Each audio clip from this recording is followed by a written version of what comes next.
Hi guys, how you all doing today? So I was actually getting ready to post something with regards to essential oils and medications, some staggering statistics. And I have recently approached one of the largest companies around the world to begin to try and do some consulting with them, or at least consulting with their distributors. And it's kind of like it's worse than Fort Knox, I think. Um, I don't know, it's sad. It's actually very sad, and the reason I say that is because the numbers that I'm posting, and this is all around psychiatric medications, and then that classification that includes your anxiolytics, that includes your antidepressants, your antipsychotics, and so forth. Okay, over 78 million people, over 78 million people um, currently take at least one psychiatric medication. I'm looking at something here. That number breaks down to the age to as young as 1, being at 100 and over 106, almost 107,000 children at the age of 1 are taking something. Now, the point is that essential oil business is a $1 billion business. And at this point, it's topped 250 kilotons in the United States. So you have over 78 million people. And let me give the exact number here. It's 78,799,627. That's 7.8 million people are taking at least one psychiatric med. And at the same time in this country, there's over 250 kilotons being purchased, and that's growing. It's expected to grow significantly over the next 5 to 7 years. The point is that if you have that many people taking psychiatric medications and you have that much production and oils going on. Now, this isn't, again, all home use. Oftentimes these oils are being used, and I've written about this. They're being used as fragrances, as flavors. So there's a whole, it's a large industry. That's part of the reason why it's growing so much, because in your gourmet foods or your gourmet dining, they're beginning to use more exotic types of flavors, and it's coming from essential oils. Nonetheless, this is a very large market, a large industry. And when you have that much going out, that means that many people, and you've got that many people taking a medication, the potential for them using oils is pretty good. Just going to say it that way. It's pretty damn good. So what's my point? Well, my point is that the body has to metabolize all chemicals coming in. And it does this with the CYP450 enzymes. And it does this for a couple of reasons. It breaks chemicals down for further use in the body, as well as for elimination. It breaks it down, whatever it can use, it uses, and whatever it doesn't, it eliminates. I mean, it even does that with estrogen. Okay, so we're producing estrogen.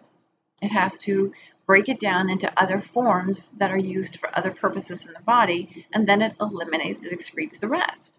Okay, so this is not an unusual thing for the body to be doing.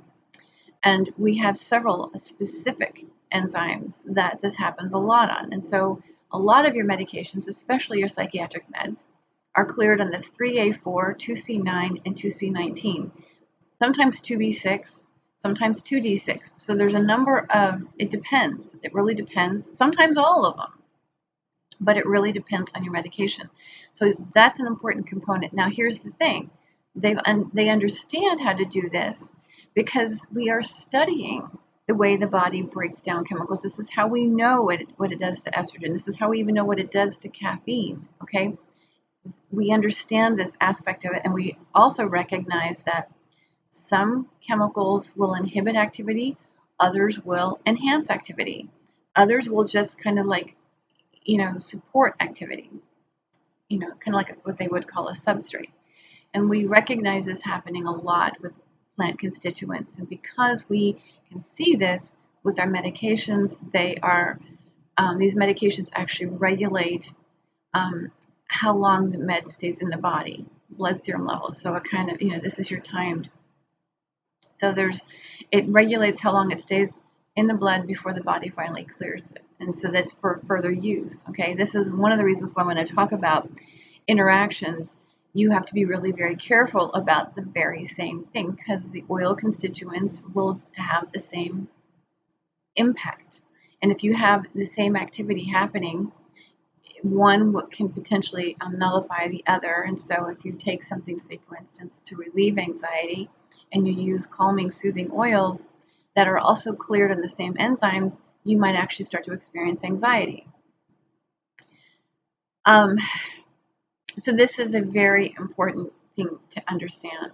And this is what I was trying to approach this company about, was to begin teaching people how to do this and to be paying attention to this. Now, that said, yesterday I was introduced to a new client, 6 years old,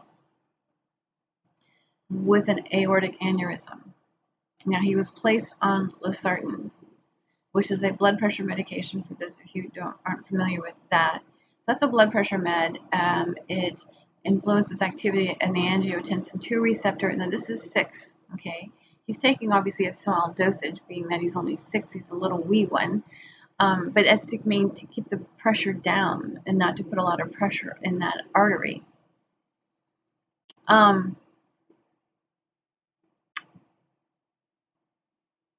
Mom wanted me to make a blend for him. She wanted me to, wanted to know first if I thought oils would help and if I could make a blend. Well, let me just tell you this: because of the liver enzymes that are influenced by that particular medication, that eliminated nearly 75% of my oil choices.